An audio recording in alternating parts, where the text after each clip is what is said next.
जी नमस्कार, स्वागत है आप सभी का टेक्स्ट बुक सुपर कोचिंग पर। शुरुआत करेंगे अपने आज के सेशन की। सभी एक बार जल्दी सेशन में आके जुड़ जाइए, सेशन को शेयर कर दीजिए। स्टार्ट करते हैं अपने आज का सेशन। सभी आ जाएं और एक बार कंफर्म करें कि आपको मेरी ऑडियो वीडियो सब कुछ क्लियर है, परफेक्ट है।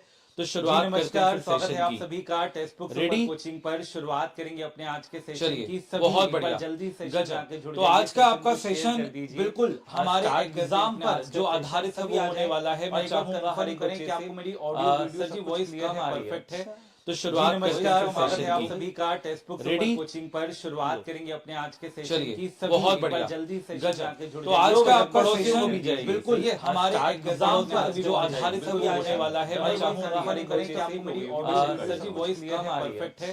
तो जी शुरुआत करते हैं नमस्कार, फिर स्वागत है सेशन आप की। सभी का text book super ready? Coaching. चलो अब ठीक है, ओके। चलिए, अब ठीक होगा। एक बच्चा कह रहा था कम वॉइस आ रही है, तो हमने डबल कर दी। ठीक, चलिए अब स्टार्ट करते हैं सेशन को। एक बार जल्दी से कंफर्म करें सब कुछ क्लियर है, परफेक्ट है। बहुत बढ़िया, शानदार, गजब। विजेंद्र, अनुज, कुसुम, सभी का स्वागत है। रानी, शुभम। चलिए, तो शुरुआत करेंगे अपने आज के सेशन की और इन बेहतरीन लाइन से शुरुआत करेंगे कि हवाओं के भरोसे मत उड़, हवाओं के भरोसे मत उड़, चट्टाने तूफानों का रुख मोड़ देती हैं। हवाओं के भरोसे मत उड़, चट्टाने हवाओं का रुख मोड़ देती हैं। अपने पंखों पर भरोसा रख, अपने पंखों पर भरोसा रख, यानी अपने नसीब पर नहीं, अपनी मेहनत पर भरोसा रख। तो अपने पंखों पर भरोसा रख, क्योंकि हवाओं के भरोसे तो पतंगे उड़ा करते हैं। हवाओं के भरोसे तो पतंगे उड़ा करते हैं। चलिए शुरुआत करते हैं, स्टार्ट करते हैं फिर अपने आज के सेशन की। ठीक है, और आप सभी के लिए सीटेट का बेहतरीन बैच जो है ये यहाँ पर अवेलेबल है। ये नंबर आपको मैंने दिया हुआ है, इस नंबर पर आप कॉल या व्हाट्सएप मैसेज करके इस पेड बैच से जुड़ सकते हैं, जहां आपके सभी विषय सम्मिलित हैं। और साथ ही साथ हिमांशु इस कोड का आप यूज करके मैक्सिमम डिस्काउंट ले सकते हैं। चलिए भाई, तो शुरुआत करते हैं। और साथ ही साथ अगर आप इस टेलीग्राम चैनल से नहीं जुड़े हुए हैं मैथ्स बाय हिमांशु सर, तो आप इस टेलीग्राम चैनल से जुड़ जाइएगा। तो शुरुआत करते हैं। पहला सवाल आपके सामने आ चुका है। सना कह रही है लेट हो गई ना मेरे लाल, बिल्कुल ठीक टाइम पे आए हो, क्योंकि आज मेरी तरफ से देरी हो गई। चलिए पहला सवाल ये रहा आपके सामने, जल्दी से बताइए क्या आंसर आएगा। स्टार्ट कर चुके हैं बेटा अपना आज का सेशन। अपनी पेन कॉपी भी एक बार हम लोग खोल लेते हैं और चलिए फिर फर्स्ट क्वेश्चन आपके सामने। लंगड़ा भिन्न है ये क्या है? लंगड़ा भिन्न है। आपको देखिए ना, कभी इस तरीके से जो भिन्न दिखता है ये लंगड़ा भिन्न होता है। तो इसको हमें सॉल्व करना आना चाहिए। जल्दी से हम कैसे सॉल्व करेंगे इसको, वो तरीका तो देखिए जरा ध्यान से कैसे हम सॉल्व करते हैं। इस लंगड़े भिन्न में ना जो नीचे वाली जो टांग होगी ना, ये खींचेंगे हम, यानी हम इसको पकड़ेंगे, 1/8 को हम पकड़ेंगे और हम इससे कहेंगे कि जो ऊपर 1 पड़ा हुआ है इसको पहले लिखिए और जो नीचे 8 पड़ा हुआ है इसको बाद में लिखिए। क्या बात समझ में आ रही है? यानी ऊपर 1 था वो पहले आया, नीचे 8 था वो बाद में आया। सही है। अब आप देखेंगे कि यहां पर कितने प्लस हैं बेटा, क्या कितने सिंबल हैं? 2 हैं। तो आपने यहां पर 2 लाइनें डाल देनी इस तरीके से। ठीक है, अब देखो यहां +1 है और यहां +2 है, तो आपको क्या करना है? देखो आपने यहां पर लिखना है +1, यानी अंतिम वाला जो अंक है उसके ऊपर +1, और फिर ऐसे लिखना है +2। और देखो कैसे सॉल्व करते हैं हम इसको, चमकाने का तरीका देखो। दोबारा बता दो मैंने क्या करा। मैंने 1/8 में से 1/8 को ऐसे लिखा, 1 ऊपर था तो 1 पहले, 8 नीचे था तो 8 बाद में। फिर दो साइन थे प्लस के, तो मैंने 2 लाइनें मार दी। और पहले +1 था फिर +2 था, तो यानी यहां +1 और मैंने यहां +2 डाल दिया। अब देखो करूंगा क्या, मैं 8 का 1 से गुणा करूंगा और जो प्लस है ये मुझे बताएगा कि इसके आगे वाले को आपने इसमें जोड़ना है या घटाना है। तो 8 एकम 8, 8 में 1 जोड़ा तो कितना मिला? 9 मिला। ऐसे ही अब मैं 9 का गुणा 2 से करूंगा और ये मुझे बताएगा कि आगे वाले को प्लस जोड़ना है, प्लस बताएगा जोड़ना है तो मैं जोड़ दूंगा। तो 9 दूनी 18 और 18 में 8 जोड़ूंगा तो कितना आया? 26। क्या बात समझ में आ रही है? तो मेरे पास ये जो अंतिम के 2 अंक बचे यही मेरा आंसर है, यानी 9 ऊपर और 26 नीचे, यानी 9/26 हमारा आंसर हो जाएगा। Option number A is the right answer. ठीक है, बहुत गजब का सवाल होते हैं और इस सवालों को आप ऐसे चमका सकते हैं, बिल्कुल हलवा सवाल बनाकर।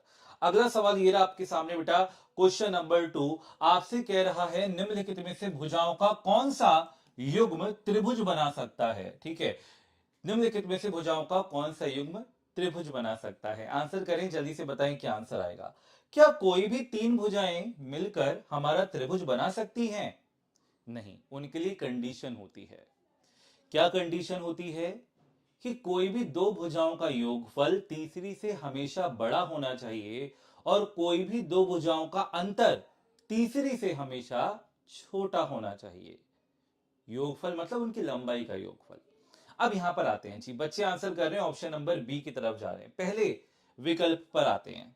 सर, दो भुजाओं को जोड़ा 8 और 2 10 मिल रहा है, जो कि 16 से बड़ा आना चाहिए था, तभी त्रिभुज बन सकता था, लेकिन वो 16 से छोटा आया, 10 आ रहा है, तो ये नहीं बना सकता। अब जरा तीसरे पे आ जाते हैं। कोई भी दो भुजाओं का जो योगफल है वो तीसरी से बड़ा होना चाहिए। अब जैसे देखो, 7 और 12 को जोड़ा तो 19 मिल रहा है, 19 से तो बड़ा नहीं होता, तो बराबर आ रहा है, तो ये भी नहीं मिलेगा क्योंकि बड़ा आना चाहिए। यहां पर आ जाओ, 5 और 6 11, 11 13 से बड़ा होना चाहिए, नहीं मिल रहा, तो ये नहीं है। यहां पर देखो, ये हमारा आंसर हो जाएगा। 12 16 को जोड़े 20 से बड़ा, 16 20 को जोड़े 12 से बड़ा, 12 20 को जोड़े तो 16 से बड़ा, यानी यही हमारा आंसर है। Option number B is the right answer. सही है। अगला सवाल ध्यान से पढ़ेंगे, आराम से पढ़ेंगे, साधारण ब्याज से सवाल है। क्वेश्चन को देखिए, 3 वर्षों के लिए x% दर से 42 रुपए की राशि साधारण ब्याज पर इतने रुपए हो जाती है। मतलब ये धन जमा किया गया साधारण ब्याज पर और 3 साल के बाद मेरे जो रुपए हैं वो इतने बन चुके हैं, यानी इन पर ब्याज जुड़ चुका है, लग चुका है, और मेरा अमाउंट, मेरा जो पैसा है, जो रुपया है, वो बढ़ गया है, धन बढ़ गया है, तो इतना हो गया। तो कह रहे बताओ 2x प्लस 1/2 का मान क्या आएगा। यानी आप पहले x का मान निकाल लो, यानी ब्याज दर कितनी है, और उसको x को यहां पुट कर दो, अपना आंसर आ जाएगा। अब आप ये बात भली भांति जानते हैं कि साधारण ब्याज हर वर्ष एक जैसा लगता है, एक समान लगता है कि नहीं।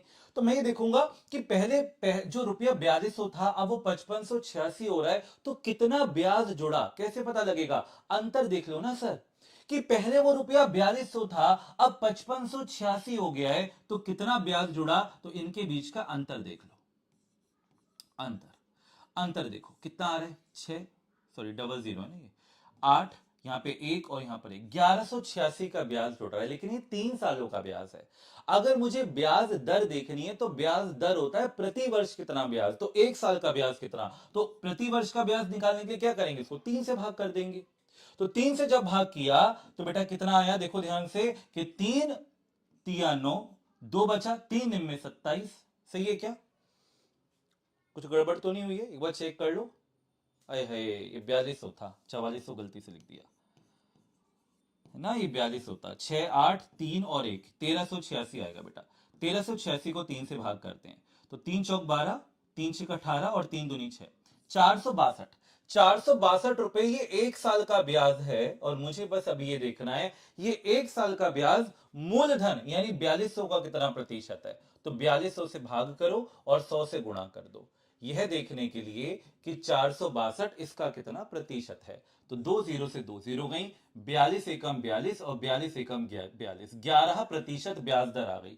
x का मान 11 आया, तो 11 दूनी 22, 22 में एक जोड़ा 23, और 23 का अगर मैं आधा करूंगा तो 23 का आधा करेंगे तो कितना आएगा बेटा, हाँ 23 का आधा करेंगे तो कितना आएगा, 11.5, कितना 11.5 है ना। तो 11.5 हमारा आंसर आएगा। Option number D is the right answer. सही है, क्लियर है बेटा, बात समझ में आई। बढ़ते हैं अगले सवाल की तरफ। क्वेश्चन नंबर 4 आपके सामने, चौथा सवाल देखिए क्या कह रहा है। यदि एक समबाहु त्रिभुज की भुजा 20% कम हो जाती है तो इसका क्षेत्रफल कितना प्रतिशत घट जाएगा। यह प्रतिशत से सवाल है कि अगर भुजा को आपने 20% से कम कर दिया तो क्षेत्रफल पे क्या परिवर्तन आएगा, यह आपसे पूछा जा रहा है। देखो, इक्विलेटरल ट्रायंगल समबाहु त्रिभुज का जो सूत्र होता है एरिया का, वो √3/4 भुजा का वर्ग, क्या भुजा का वर्ग होता है। सही है, लेकिन इससे कोई मतलब नहीं, क्योंकि तो कांस्टेंट है, ये तो अचर है, इससे मतलब नहीं है। मतलब है इस भुजा से, भुजा में 20% की कटौती की गई है। तो देखो जरा कैसे निकालते हैं इस बात को। भुजा का स्क्वायर का मतलब है भुजा गुणा भुजा। तो देखो, अगर मैं आपसे कहूं कि इस भुजा में 20% की कमी की गई है, समझिएगा बात को ध्यान से, तो मान लेते हैं कि वो 100 रही होगी, 100 में से 20 की कमी हो गई तो कितनी हो गई 80%, और 80% को कैसे लिखेंगे 80/100। ऐसे ही यहां पर भी 20% की कमी होगी तो फिर से कितना आएगा 80%, यानी कि 80/100। अब प्रतिशत बदलाव देख रहा है, यानी 100 पर बदलाव देख रहे हैं, तो आप क्या करेंगे, एक 100 को नीचे छोड़ देंगे और बाकी को सॉल्व करेंगे, 0 से 0, 0 से 0। ये नीचे बताता है कि 100 पर कितना बदलाव हो रहा है, तो अट्ठू अट्ठू कितना हो गया 64, यानी कोई चीज जो 100 थी, पहले वो 100 थी और अब वो कितनी हो गई है, अब वो 64 हो गई है। तो बोलो कितना कम हो रही है, 36 कम हो रही है, और जितना कम हो रही है उतने प्रतिशत का यहां पर कमी आ रही है क्षेत्रफल में, यानी 36% आपका आंसर हो जाएगा। एक तरीका यह है बेटा इस सवाल को चमकाने का, बहुत सारे तरीके होते हैं वैसे, एक तरीका यह है, एक तरीका और बता देते हैं। नेट परसेंटेज चेंज निकालने का फॉर्मूला होता है a plus B plus A B by 100। जी हां, आप इस सवाल को ऐसे भी चमका सकते हैं। अब ये a और b क्या है, ये a है, यहां पर कितना बदलाव, और b है यहां पर कितना बदलाव, सही है क्या? तो कहने का मतलब यहां 20% की कमी आ रही है, तो a को -20 के तौर पर दिखाऊंगा, ऐसी प्लस। यहां भी 20% की कमी आ रही तो b को -20 के तौर पर दिखाऊंगा, प्लस। -20 गुणा में -20 और बटे में 100। जरा समझिएगा इस बात को, 0 0 0 0 ये चली गई, -2 का -2 से गुणा तो प्लस का 4 हो गया, -20 और -20 जुड़कर माइनस का 40 आया, -40 और प्लस का 4 माइनस का 36 आएगा, यानी कि 36% की क्या आ रही है, कमी आ रही है। सही है, क्लियर है, परफेक्ट। बड़े आगे तो आप कैसे भी कर सकते हो, बहुत सारे तरीके हैं, और भी तरीके हैं इस सवाल को चमकाने के, इतने बहुत हैं। अगले सवाल पर आते हैं, क्वेश्चन नंबर 5। हर एक टॉपिक से सवाल लेकर आए हैं बेटा आपके लिए, और शिक्षण शास्त्र यानी पेडागोजी से भी बेहतरीन सवाल होने वाले हैं। आओ जरा, दिए गए अर्धवृत्त में ए बी एक व्यास है, ए बी क्या है, एक व्यास है, सही है। कोण सी A B, C A B ये आपको 35 डिग्री दे रखा है, कितना दे रखा है, 35 डिग्री। आपसे कह रहे हैं बताइए, अच्छा सी ए बी आपको ज्ञात करना है ना, हाँ। तो ये वाला कोण 35 डिग्री रखा है, सी ए बी यानी ये वाला कोण आपने ज्ञात करना है। चलो भाई बताइए क्या आंसर आएगा, चलिए सभी के सभी उड़ाइए क्वेश्चन को, बताइए क्या आंसर आएगा।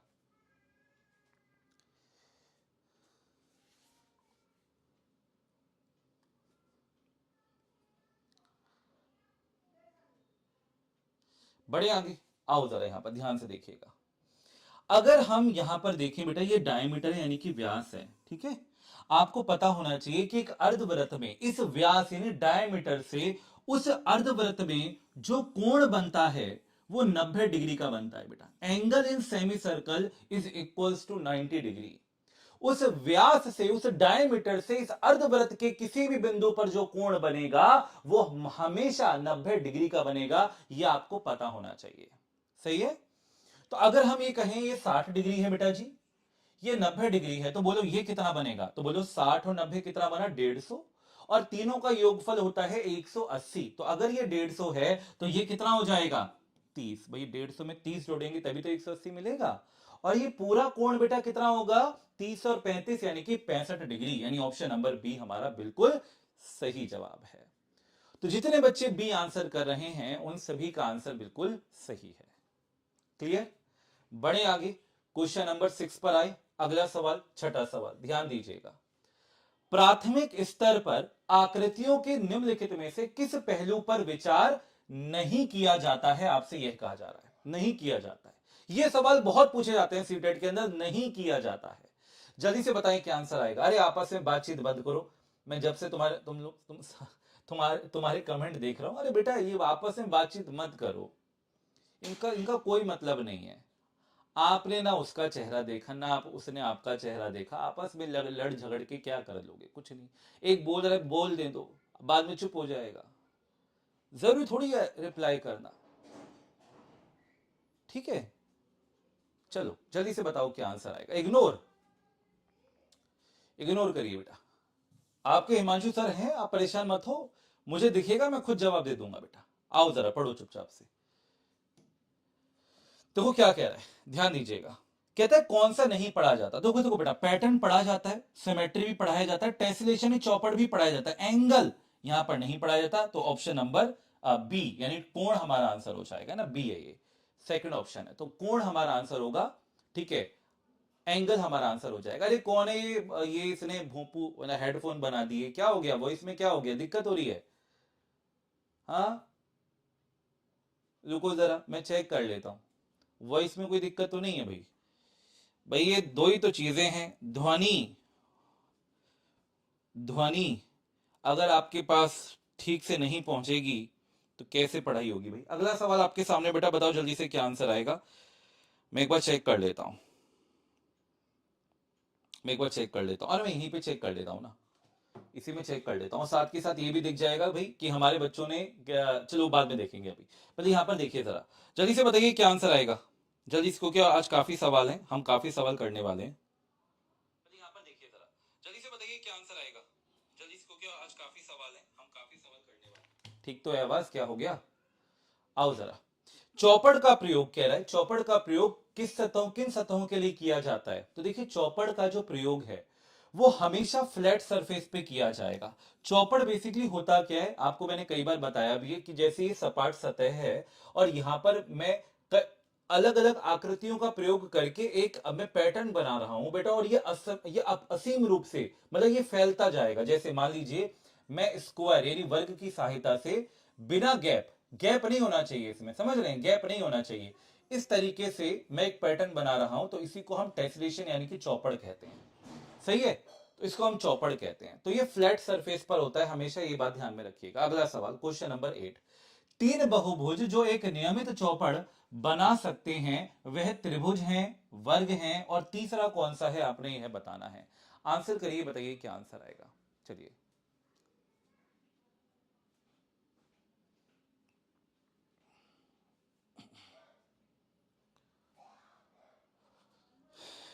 देखिए क्या कह रहा है, एक त्रिभुज है, दूसरा वर्ग है, और तीसरा क्या होगा बेटा, हेक्सागन। क्या होगा, हेक्सागन यानी कि षष्ठभुज। ठीक है, क्या होगा, हेक्सागन यानी कि षष्ठभुज। ये बात हमेशा ध्यान में रखिएगा। हेक्सागन जो होता है यानी जो आपका षष्ठभुज होता है, इस तरीके से ये टेसलेशन करता है, इस तरीके से टेसलेट करता है यानी कि चौपड़ बनाता है, और ये एक रेगुलर टेसलेशन है यानी कि नियमित, एक तरीके से क्या है, नियमित बहुभुज है, सॉरी ये क्या है, नियमित आपका चौपड़ है। सही है, तो रेगुलर टेसलेशन बनाता है कौन, हेक्सागन भी। तो यहां पे आंसर बनेगा ऑप्शन नंबर बी।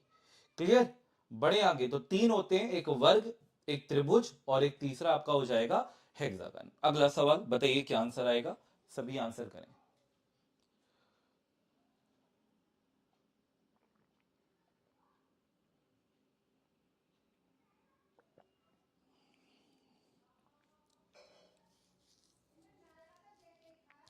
ये सवाल मैंने आपको कई बार ही करवाया है, कई बार मैंने आपको ये सवाल कराया है। आपसे कह रहे हैं कि 1/10 1/100 से बड़ा है। अगर हम बच्चे को ये सिखाना चाहते हैं तो हम किस शिक्षण अधिगम सामग्री का प्रयोग कर सकते हैं बेस्ट वे में सिखाने के लिए? बहुत शानदार, ऑप्शन नंबर 4, 10/10 स्क्वायर ग्रिड। क्या, 10/10 स्क्वायर ग्रिड यानी कि वर्गाकार ग्रिड। मैंने कई बार ये बताया है आपको कि मान लीजिए अगर ये इस तरीके से आपके पास 10/10 का स्क्वायर ग्रिड है, कैसे बनता है 10/10 का स्क्वायर ग्रिड, ये भी समझ लीजिए। यहां पर अगर मैं चार इस तरीके से 10 खाने बना दूं बेटा, 1 2 3 4 5 6 7 8 9, तो 10 खाने बन चुके हैं, 1 2 3 4 5 6 7 8 9 10।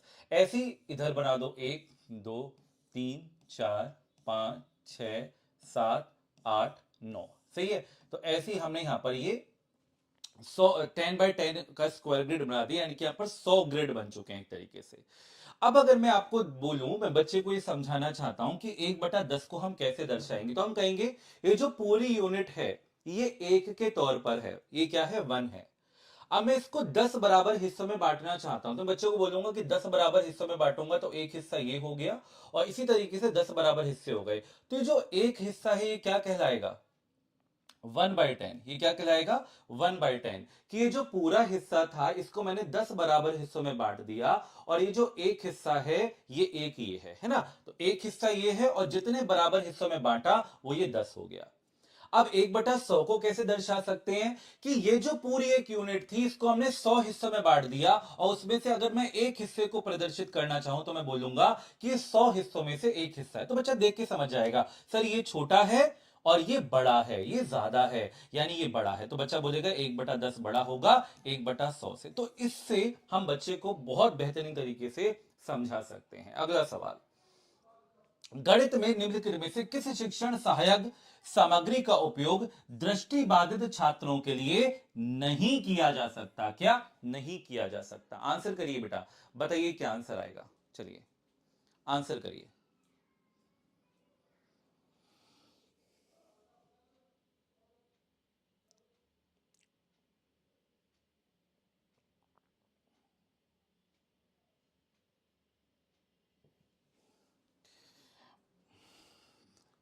क्वेश्चन नंबर 10 आपके सामने, जल्दी से आंसर करें। देखो क्या कह रहा है आपसे कि नहीं किया जा सकता। तो अगर हम आपसे कहें कि विजुअली चैलेंज्ड, यानी कि वो नेत्रहीन है, नेत्रहीन है, तो यानी कि यहां पर कोई ऐसी शिक्षण अधिगम सामग्री होगी जिसको सिर्फ हम देखकर बच्चों को सिखा सकते हैं, मतलब वो बिना देखे वो सीख ही नहीं सकता। तो कहने का मतलब यहां पे आएगा बेटा जियोजेब्रा। क्या आएगा? जियोजेब्रा। जियोजेब्रा एक ऐसा सॉफ्टवेयर होता है जिसके माध्यम से हम विजुअली जो कॉम्प्लेक्स शेप्स होती हैं 2D 3D बच्चे को हम दिखाकर सिखाते हैं, समझाते हैं। तो वहां पर विजुअली सब कुछ होता है, तो इसलिए हम इसको यूज नहीं कर सकते। ठीक है, आगे बढ़ते हैं, बात करते हैं क्वेश्चन नंबर 11 पर आते हैं, 11वें सवाल पर आते हैं। देखो क्या कह रहा है, निम्नलिखित में से कौन सा दशमलव संख्याओं का सबसे उपयुक्त प्रतिनिधित्व होता है? जल्दी से बताइए। अगर मैं बच्चे को दशमलव संख्याएं सिखाना चाहता हूं तो इनमें से मैं कौन सी शिक्षण अधिगम सामग्री का प्रयोग करूंगा? कई बार मैंने आपको यह बात बताई है, 10 ग्राम, डाइस ब्लॉक, ग्राफ पेपर या फिर संख्या चार्ट। जल्दी से बोलें क्या आंसर आएगा। तो हमेशा बात ध्यान में रखना बेटा, क्वेश्चन नंबर 11 पर हम लोग आ चुके हैं कि जब भी डेसिमल नंबर की बात आए, दशमलव संख्याओं की बात आए, तो आप पिक करेंगे ग्राफ पेपर को। किसको? ग्राफ पेपर को। दशमलव संख्याओं में जोड़ना है, घटाना है, गुणा करना है, भाग करना है, सब जगह हम ग्राफ पेपर का यूज करते हैं। दशमलव संख्याओं का जोड़, घटा, गुणा करने में प्रयोग किया जाता है। दशमलव संख्याओं को पढ़ने और दर्शाने में प्रयोग किया जाता है। ज्यामितीय आकृतियों का क्षेत्रफल और परिमाप निकालने के लिए भी प्रयोग किया जाता है। कौन? Graph paper. ठीक है, चलिए अगला सवाल क्वेश्चन नंबर 12 पर आते हैं। कहता है कक्षा चौथी में समरूपता और प्रतिबिंब की ज्यामितीय अवधारणाओं को विकसित करने के लिए निम्नलिखित में से कौन सा जोड़ तोड़ उपकरण सबसे आवश्यक है? चलिए भाई सर जल्दी से बताइए। द्विपक्षीय गणना फलक यानी कि 2 sided counter, beads string, dot paper या फिर एबेकस। जल्दी से बताइए क्या आंसर आएगा। सभी के सभी आंसर करें, ए बी सी या फिर डी। चलिए, सिमेट्री और रिफ्लेक्शन, मैं बच्चे को क्या दिखाना चाहता हूं? सिमेट्री और रिफ्लेक्शन, ये दोनों चीजें सिखाना चाहता हूं। तो किसका प्रयोग करूंगा मैं? जल्दी से आंसर करें, क्या आंसर आएगा? तो हमेशा बात ध्यान में रखिएगा, डॉट पेपर। किसका बेटा? डॉट पेपर का। देखो डॉट पेपर के बारे में आपको दिखाते हैं। हमें सिमेट्री और रिफ्लेक्शन बच्चे को सिखाना है। ठीक है, यहां पर नहीं है, यहां पर अगर आगे होगा तो बता देंगे। हाँ ये रहा। देखो यहां पर हमें बच्चे को सिखाना है। तो जैसे अगर हमें सिमेट्री और रिफ्लेक्शन बेसिकली क्या होता है ना? तो जैसे मान लीजिए हमने ये ए बनाया, क्या बनाया? ये ए बनाया। तो ए बनाया, ए अल्फाबेट, मतलब मैं बच्चे को अल्फाबेट बनाना सिखा सकता हूं डॉट पेपर से। और यहीं पर मैं बच्चे को सिमेट्री का कंसेप्ट भी दे सकता हूं कि मैंने अगर इस तरीके से एक रेखीय समिति डाली, लाइन ऑफ सिमेट्री डाली, तो जैसा लेफ्ट में है वैसा राइट में है। और यही आपको एंगल रिफ्लेक्शन का कंसेप्ट भी बच्चे को हम इससे सिखा पाएंगे। तो डॉट पेपर हमारा यहां पे आंसर होगा। सही है। अलग अलग 2D शेप्स को भी हम यहां पर बनाकर, रेक्टेंगल, स्क्वायर बनाकर, वहां पर भी हम सिमेट्री और रिफ्लेक्शन का कॉन्सेप्ट सिखा सकते हैं। इस सवाल पर आते हैं बेटा, समिति की अवधारणा का परिचय देने के लिए निम्नलिखित में से सर्वाधिक उपयुक्त कार्यनीति कौन सी है? जल्दी से आंसर करें। समिति की अवधारणा में बच्चे को सिखाना चाहता हूं, ठीक है, उसका परिचय देना चाहता हूं, उसका इंट्रोडक्शन देना चाहता हूं कि वो क्या होती है। तो सबसे उपयुक्त गतिविधि या एक्टिविटी बेसिकली कार्यनीति इसमें से क्या हो सकती है? तो अगर हम यहां पर आते हैं, बच्चों को पेपर मोड़ने वाले क्रियाकलाप कराए जाएं। जी बिल्कुल सही बात है। जब भी आप सिमेट्री सिखाना चाहते हैं, मैंने कई बार जब आपको भी सिमेट्री सिखाया है क्लास के अंदर, तो मैं पेपर की हेल्प कर लेता हूं, है ना। मैंने कई बार ये बताया भी कि मान लीजिए अगर हमारे पास ठीक है, ले लेते हैं कि जैसे इस तरीके से मान लीजिए हमारे पास एक पेपर है, सही है। तो पेपर किस शेप का है? आयतकार आकृति का, रेक्टेंगल शेप का है। तो लाइन ऑफ सिमेट्री कैसे बताऊंगा? मैं बोलूंगा बेटा अगर जिस लाइन के अबाउट में इसको फोल्ड करूं और इसके जो किनारे हैं यानी जो एजेस हैं वो एक दूसरे से मिल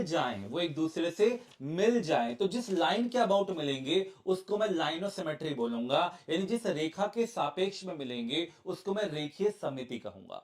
तो एक ऐसे मिलेगी, फिर मैं बताऊंगा बेटा आप इस तरीके से भी मोड़ सकते हो, देखो ये एजेस कोइंसाइड कर रही हैं, किनारे एक दूसरे से मिल रहे हैं, यानी एक रेखीय सममिति ये मिल गई, तो आयत में दो रेखीय सममिति हो गई। Paper folding method, best method. आगे बढ़ते हैं, अगला सवाल देखते हैं जरा। 52वां सवाल, आपको बताना है इस आकृति का अगर मैं ऊपरी सतह देखना चाहता हूं, टॉप फेस देखना चाहता हूं, तो मुझे वो कैसा दिखेगा, या टॉप व्यू हम कह सकते हैं, वो कैसा दिखेगा। जल्दी से बताएं क्या आंसर आएगा। 20 सेकंड का टाइमर सेट है, आंसर करें। मजा आ रहा है सेशन में? लाइक कर दीजिए फिर सभी एक बार जल्दी से, है ना। चलो जल्दी से बताइए बेटा क्या आंसर आएगा सभी के सभी। निम्न में से कौन से दिए गए ठोस की ऊपरी सतह को दर्शाएगा? तो देखिए जब हम ऊपर से देखेंगे तो हमें इनके हाइट के बीच में डिफरेंस नहीं दिखेगा, हमें बिल्कुल फ्लैट दिखेगा। और फ्लैट जो दिख रहा है उसमें मुझे 1 2 3 4 यहां पर मुझे स्क्वायर्स दिखेंगे, 4 वर्ग दिखेंगे, यानी कि ऑप्शन नंबर 4 हमारे यहां पे बिल्कुल सही जवाब हो जाने वाला है। बेसिकली जब बच्चे को हम ये सिखाते हैं, अभी पेडागोजी में सवाल कैसे आ सकता है, जब हम बच्चे को ये सिखा रहे हैं तो उसके अंदर हम कौन सी अंडरस्टैंडिंग डेवलप कर रहे हैं, हम बच्चे को क्यों सिखा रहे हैं, तो उसके अंदर हम स्पेशल अंडरस्टैंडिंग डेवलप कर रहे हैं, स्थानिक समझ को हम उसके अंदर विकसित कर रहे हैं। ठीक है, चलिए अगला सवाल देखिएगा। 5 प्रेक्षण आपको दे रखे हैं बेटा, x, x+2, x+4, x+6 और x+8, और उसका माध्य आपको दिया हुआ है कितना? 11। माध्य कितना दे रखा है? 11 दे रखा है। तो आपको प्रथम 3 प्रेक्षणों का माध्य बताना है, यानी x, x+2 और x+4 का आपको मीन बताना है, माध्य बताना है। सही है, अब बात को ध्यान से समझिएगा। ये जो सवाल है आपका प्रीवियस ईयर पेपर का सवाल है ना, ये पूछा गया सवाल है। जब भी आपके पास एक ऐसी श्रृंखला दिखती है बेटा जी जहां अंतर समान है, देखो यहां 2 का अंतर, ये 2 ज्यादा है, यहां भी 2 का अंतर, यहां भी 2 का अंतर, यहां भी 2 का अंतर, जब अंतर समान दिखता है तो जो बीच की संख्या होती है वही आपका मीन होती है, वही आपका माध्य होती है। जी हां, तो कहने का मतलब अगर हम आपसे कहें कि x, x+2, x+4, x+6 और x+8, मैंने दोबारा से यहां पर लिख दिया है ताकि आपको सीधा दिख जाए, समझाने के लिए बस। तो मुझे बताओ यहां पे मिडिल नंबर आपको कौन सा दिख रहा है? तो ये मिडिल नंबर दिख रहा है और यही आपका मीन है, लेकिन हम उसमें तो कहा मीन तो 11 है, वो क्या कह रहा है? माध्य इनका क्या है? 11, यानी x+4 की वैल्यू यहां पर कितनी दे रखी है? 11। तो बोलो x का मान कितना आएगा? 11 - 4 यानी 7 आएगा। x का मान कितना आ गया? 7 आ गया। और अगर x का मान 7 आ गया तो कहने का मतलब कि हमें तो पहले 3 प्रेक्षणों का माध्य पूछा है। अब पहले 3 प्रेक्षणों में माध्य क्या आएगा? ये वाली बीच की संख्या, क्योंकि अभी भी तो अंतर समान ही है सर। तो x+2 मीन आएगा, है ना। और x का मान हम निकाल चुके हैं 7, यानी 7 + 2 यानी कि 9 हमारा आंसर आएगा। तो स्मार्ट अप्रोच से आपने आंसर करना है बेटा जी, ठीक है। 9 will be the right answer. ठीक है, बड़े आगे। चलिए अगला सवाल, क्वेश्चन नंबर 16, 16वां सवाल ये रहा आपके सामने। ट्राई करिए, बताइए क्या आंसर आएगा। चलिए। सर जी सीधी बात, नो बकवास, पढ़ने नहीं आया हूं, आपका आशीर्वाद लेने आया हूं, दिल्ली पुलिस का पेपर है 3 को, आशीर्वाद दीजिए गुरुदेव। हाँ बेटा, बिल्कुल आशीर्वाद हमेशा आपके साथ है। ठीक है, बहुत बहुत शुभकामनाएं, आपकी परीक्षा बहुत अच्छी हो। ठीक है, आओ जरा। यदि प्रेक्षणों 25, 29, 25, 32, 24 और x का माध्य आपको 27 दे रखा है, तो इन प्रेक्षणों की माध्य का आपसे पूछिए कितनी होगी। अब देखो मीन उसने 27 बोला, तो मीन का मतलब कैसे निकलता है? सबको हम जोड़ेंगे और जितनी संख्या है उससे भाग करेंगे। तो देखिए भाई, जोड़ लेते हैं जरा इसको। 25 और 25 कितना हो गया? 50। 50 और 20 कितना हो गया आपके पास? 70। 70 और 30 कितना हो गया आपके पास 100, 100 और 20 कितना हो गया आपके पास 120, 120 और अब 9 को जोड़ लेते हैं ना, 120 और 9 129, 129 और 6 यानी ये आ गया 135। तो 135 ये आ गया और जमा में आपके पास क्या है x भी है। तो बोलो कितने नंबर है यहां पर 1 2 3 4 5 6 है, तो 6 से भाग कर दो और हमारे पास इसका मीन माध्य कितना दे रखा है 27 दे रखा है, सही है क्या। 27 का 6 से गुणा मारेंगे तो यहां से x का मान आ जाएगा। तो 7 छिक्का 42 हासिल 4, 6 दूनी 12 और 4 16 और इसमें से 135 को उधर ले जाके घटा देते हैं। तो 12 में से 5 गया 7 और 4 में से 3 गया 1, यानी x का मान कितना आ गया 17 आ गया। x का मान कितना आ गया 17 आ गया। सही कर रहे हैं, कोई दिक्कत तो नहीं है, एक बार दोबारा से कर लो। 9 5 14 5 19 2 21 और 4 कितना आ गया आपके पास 25 हासिल गया कितना 2 2 2 4 2 6 2 8 3 11 और 2 13। सही है, तो 100 यही आ रहा है। तो 6 सत्ते 42 हासिल गया 4, 6 दूनी 12 और 4 16 घटा दिया इसमें से, तो ये आपके पास कितना आ गया 12 में से 5 गया और ये आपका 5 में से 3 गया, अरे 2 आना चाहिए ना, यहां पर 27 आएगा। बड़े बड़े शहरों में छोटी छोटी बातें हो जाती हैं। 27 आएगा, 27 आएगा। तो कहने का मतलब अब वो हमसे माध्यिका पूछ रहा है, तो माध्यिका कैसे निकलती है, छोटे से शुरू करते हुए बड़े तक लगा दो सर ये नंबर को। तो सबसे छोटी क्या है आपके पास 24, 24 के बाद फिर क्या आएगा 25, फिर आपके पास क्या आएगा 25, सही है। फिर 25 के बाद क्या आ रहा है, देखो दो जगह 27 आया है ना, सॉरी एक जगह 27 है, तो फिर ये क्या आ गया 27 आ गया है ना, x का मान 27 है।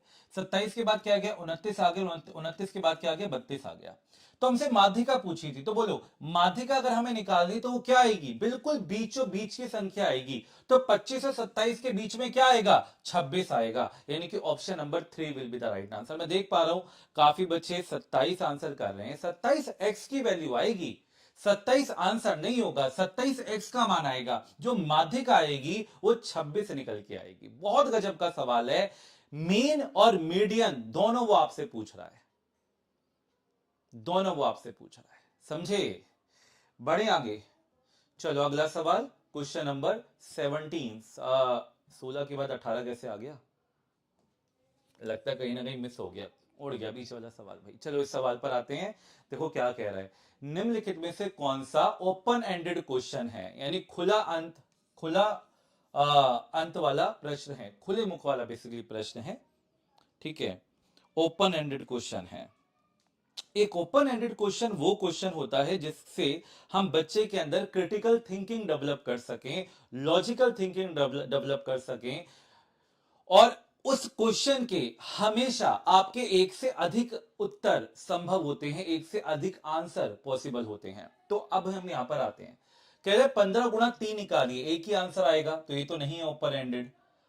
आप किस तरीके से 15 और 3 का गुणा करेंगे, पर हम इसका एक सिंपल सा एल्गोरिथम होते हैं, तो ये भी आपका ओपन एंडेड नहीं है। कोई दो संख्या लिखिए जिनका गुणनफल 45 हो, कोई भी दो संख्या लिखिए। अब एक बच्चा बोलेगा सर मैं 1 गुणा 45 बोल सकता हूं, दूसरा बच्चा बोलेगा 3 गुणा 15 बोला जा सकता है, और तीसरा बच्चा बोलेगा 5 ने में 45 बोला जा सकता है। तो इसके कितने उत्तर आ रहे हैं, 3 उत्तर आ रहे हैं, और जिसके एक से अधिक उत्तर आते हैं, जी हाँ, वही ओपन एंडेड क्वेश्चन होता है, सही है। संख्या रेखा का प्रयोग करते हुए 3 बार 15 का मान निकालिए, जो कि आपका 45 आ जाएगा, तो डी का भी एक ही उत्तर मिलने वाला है। तो जिसके एक से अधिक उत्तर मिले, ठीक है बेटा, वो हमारा यहां पर ओपन एंडेड क्वेश्चन होता है। या फिर जो आपने सीधा पढ़ी बात जो आपको अलग कुछ सोचने पर मजबूर करे, पढ़ी हुई बात से, किताब में लिखी हुई बात से कुछ अलग अपना तर्क लगाने पर मजबूर करे, वो ओपन एंडेड क्वेश्चन होता है।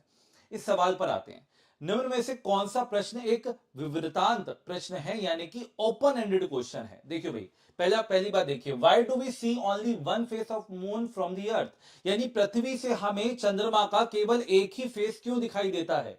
यह बात किताब के अंदर लिखी हुई है और इसका एक सर्टेन, एक निश्चित उत्तर है, सही है।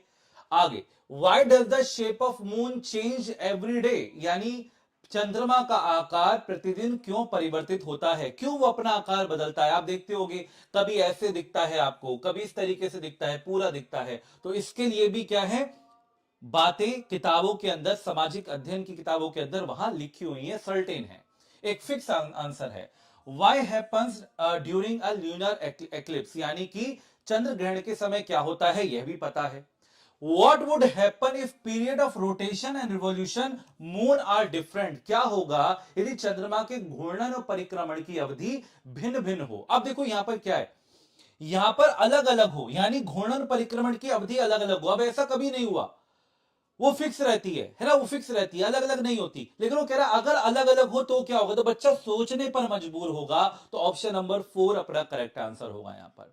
D will be the right answer, है ना, क्योंकि बच्चा सोचेगा अच्छा अगर ये कंडीशन होगी तो क्या होगा, तो क्या रिजल्ट आएगा, तो बच्चा सोच रहा है। तो जहां बच्चा सोचे, मतलब उसकी क्रिटिकल थिंकिंग डेवलप हो, that is open ended question. अगला सवाल, क्वेश्चन नंबर 20, और अच्छे से समझते हैं इस बात को। आपको बताना है इनमें से कौन सा ओपन एंडेड क्वेश्चन है। पहली बात उसने कही है कि इन संख्याओं को आरोही क्रम में व्यवस्थित करना है। दूसरा कह रहा है बताइए इनमें से कौन सा ज्यादा है। तीसरी बात कह रहा है कोई भी 4 अंक बताइए जो 2.7 से बड़े हों। और आपसे बता कह रहे हैं व्हाट इज 7 मोर देन 2/7, यानी 2/7 से 7 ज्यादा, 7 अधिक कौन सी संख्या है। तो जल्दी से बताएं क्या आंसर आएगा। क्वेश्चन आपके सामने है, आंसर करिए।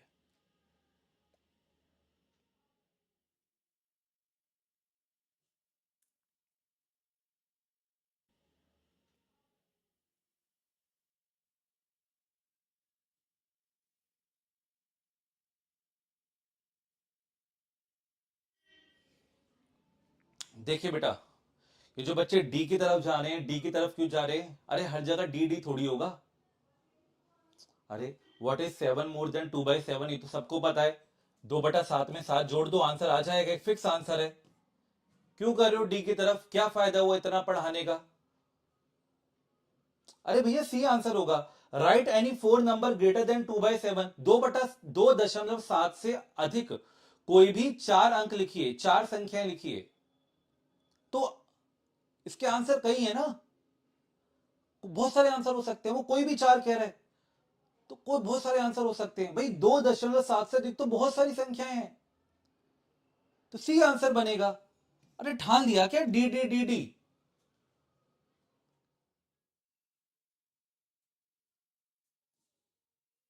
पता नहीं क्या थॉट प्रोसेस है, ये गंदी बात है। मतलब इस बात से मेरे को बहुत बड़ा दुख हुआ, दुख पहुंचा है।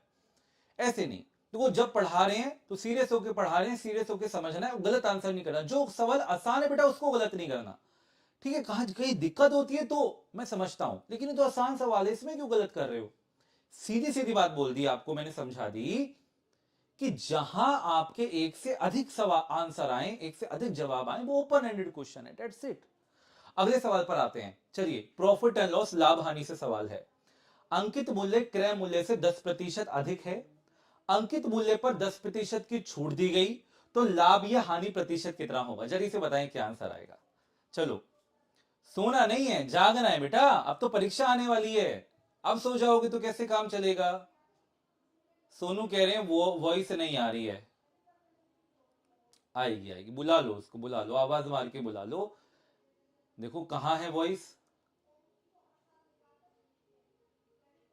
हम्म, अंकित मूल्य क्रय मूल्य से 10% अधिक है। अब एक बात बताओ, अंकित मूल्य क्रय मूल्य से अधिक है ना, तो क्रय मूल्य को आप 100 मान लो, तो अंकित मूल्य से कितना अधिक है, 10% अधिक है, यानी कि 110 है ना। 100 से 10 अधिक, 10% अधिक यानी कि 10 अधिक, तो 100 हो गया, 110 हो गया। अब वो कह रहे 10% का ना छूट दी जा रही है। किस पर दी जाएगी, एमपी पर। तो मुझे बताओ एमपी यानी मार्क प्राइस, अंकित मूल्य का 10% क्या होगा। सर 110 का 10% 11 हो गया। किसी भी संख्या का 10% निकालना है, उसको 10 से भाग कर दो तो 11, यानी 11 की छूट दी जा रही है। तो बेचा कितने में जा रहा होगा सर, 99 में। अरे 110 में से 11 घटाओगे 99 आएगा। तो 100 की खरीद 99 में बेचा जा रहा है, तो कितने का घाटा हो रहा है, 1 का घाटा। और 1 का घाटा 100 पर, यानी 1% का घाटा, यानी option number 3 is the right answer. सही है। चलिए आगे बढ़ते हैं। अगला सवाल ये रहा आपके सामने।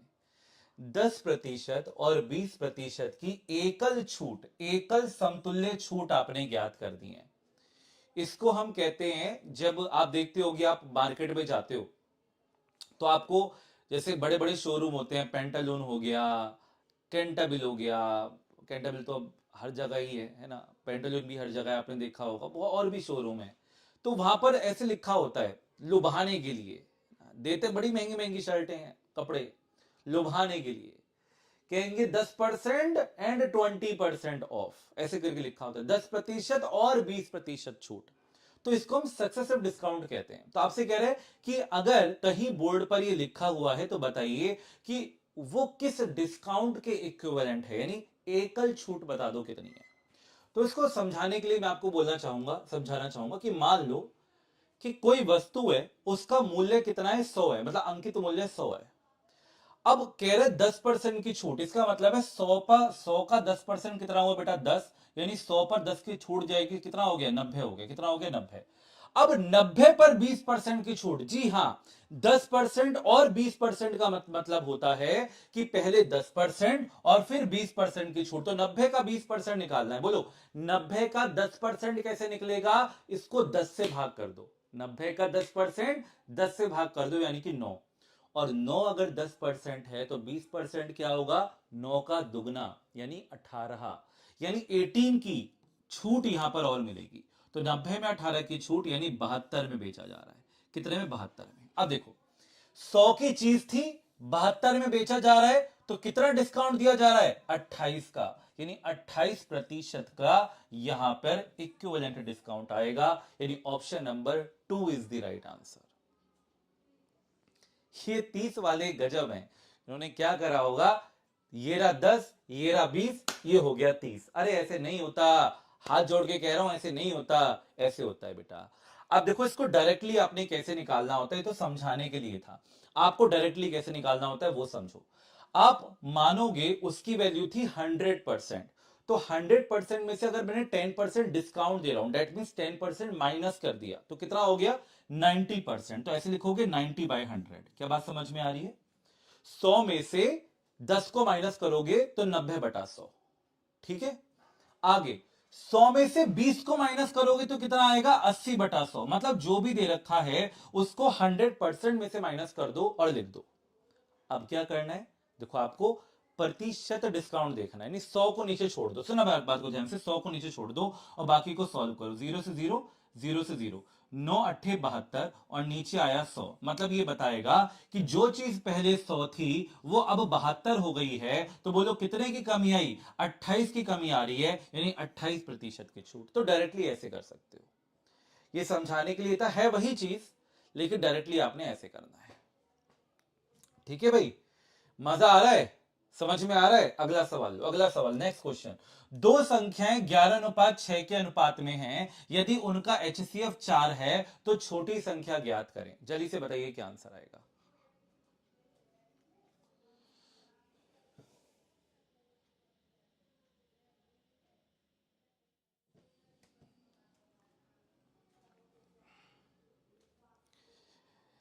देखिए भाई, कितना दे रखा है बेटा, 11:6 दे रखा है। HCF कितना है, 4 है। छोटी संख्या निकालनी है, सीधा देख के आंसर कर लोगे।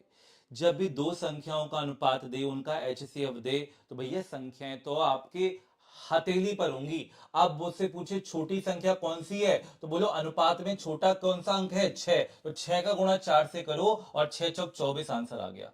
पूछता बड़ी संख्या तो 11 चौके 44 आंसर आ जाता।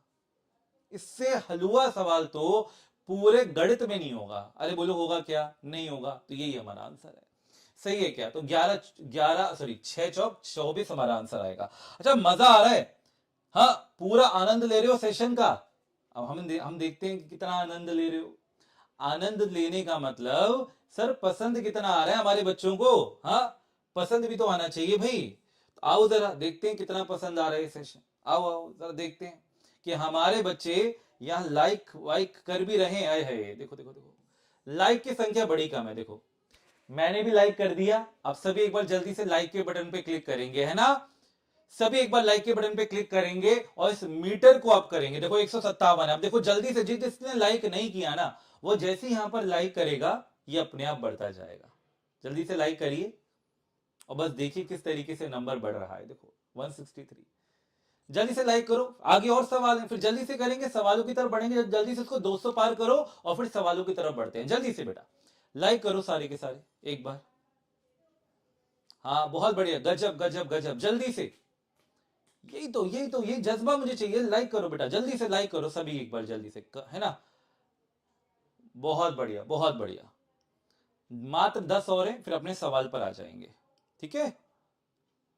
हाँ जी जल्दी से, जिसने कर दिया है उसको नहीं करना दोबारा। चलो चलो भाई बहुत बढ़िया, चलो अब आ जाते हैं जरा सवाल पर, और आ जाते आते हैं जरा समझते हैं कि अगला सवाल आपके पास क्या दिया हुआ है। कहता है यदि किसी संख्या का 33.33% 16 में जोड़ा जाता है तो वही संख्या प्राप्त होती है। तो कह रहे बताइए वह संख्या ज्ञात कर रहे हैं, वह संख्या क्या होगी। समझो, उस संख्या का 33.33%, बोलो 33.33% क्या होता है, 1/3 होता है, 1/3 ही तो होता है भिन्न में। तो उस संख्या का 1/3, सुनिए अब ध्यान से, उस संख्या का 1/3 अगर उसी संख्या में जोड़ते हो, उस संख्या को मैंने n मान लिया, तो n का 1/3 अगर n में ही जोड़ोगे तो 16 प्राप्त होगा। तो कह रहा n बता दो, यानी वो संख्या बता दो, चमका दोगे भैया। 3 एकम 3, 3 और 1 4, तो ये 4n हो गया, 4n/3 बराबर में 16, 4 चौक 16, तो n का मान आ गया 4 तिया 12, 12 हमारा आंसर है, 12 आंसर होना चाहिए ना। Then the result is the number itself. Find the number. 33.33% of a number is added to 16. Oh sorry, मैंने उल्टा कर दिया, भाई। ये 16 में जोड़ते हैं तो वो नंबर आता है। ओहो, मैंने उल्टा कर दिया, मैंने गलत कर दिया है ना। ध्यान से करो, ध्यान से देखो। कह रहा है अगर उस संख्या का 1/3 16 में जोड़ा जाता है ना, संख्या का 33.33% नहीं, 1/3 16 में जोड़ा जाता है तो वही संख्या प्राप्त होती है, यानी n मिलता है। ऐसे करो, है ना। तो अब इसको उधर ले जाके घटा देंगे बेटा, तो n में से माइनस कर देंगे n/3 को, सही है। यहां पर 16 है, 3n में से n गया तो ये कितना आ गया 2n/3, और यहां पर 16, तो 2 8 16, यानी कि n का मान आ जाएगा 8 तिया 24, बुढ़ा हो जाएगा तो 24 हमारा आंसर आएगा। 24 is the right answer, 24 answer आएगा। 24 24 24 सही है।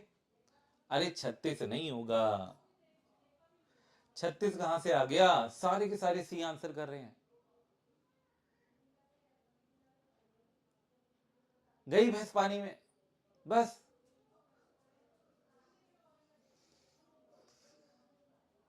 चलो क्लियर है। तो बेटा 36 नहीं होगा, अरे बस करो बस करो बस करो, 36 वाले बेटा रुक जाओ रुक जाओ।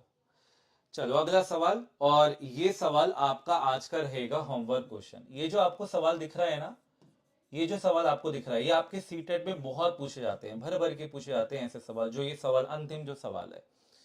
तो मैं चाहूंगा जो भी बच्चे सेशन देख रहे हैं, ठीक है, कमेंट सेक्शन में इसका आंसर जरूर और जरूर करें, ठीक है। सर 24 कैसे, बेटा अभी तो बताया, दोबारा करवा देते हैं, दोबारा बताया 24 कैसे, क्या दोबारा बता देते हैं।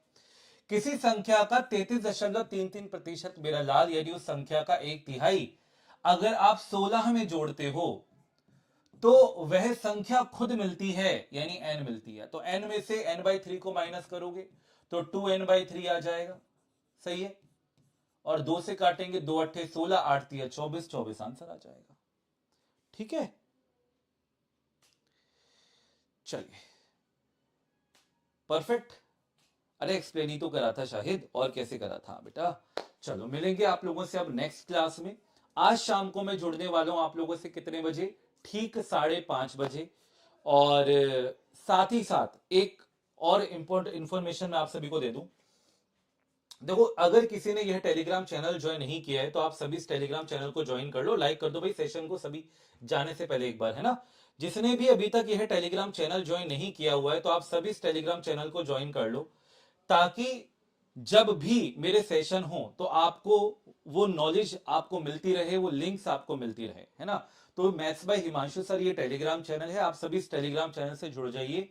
कल संडे भी मेरी क्लास होगी, कितने बजे होगी, कहां होगी, वो सारी इंफॉर्मेशन आपको यहीं पर मिलेगी, सही है।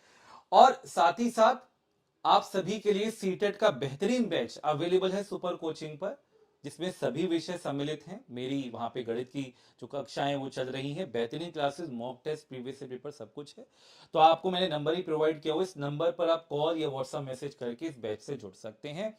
साथ ही हिमांशु ये कोड है, इस कोड के माध्यम से भी आप लोग मैक्सिमम डिस्काउंट ले सकते हैं। चलिए, तो मिलते हैं आप लोगों से अगली क्लास में। तब तक के लिए जय हिंद, जय भारत, नमस्कार। आप सभी का दिन बहुत बहुत शुभ हो।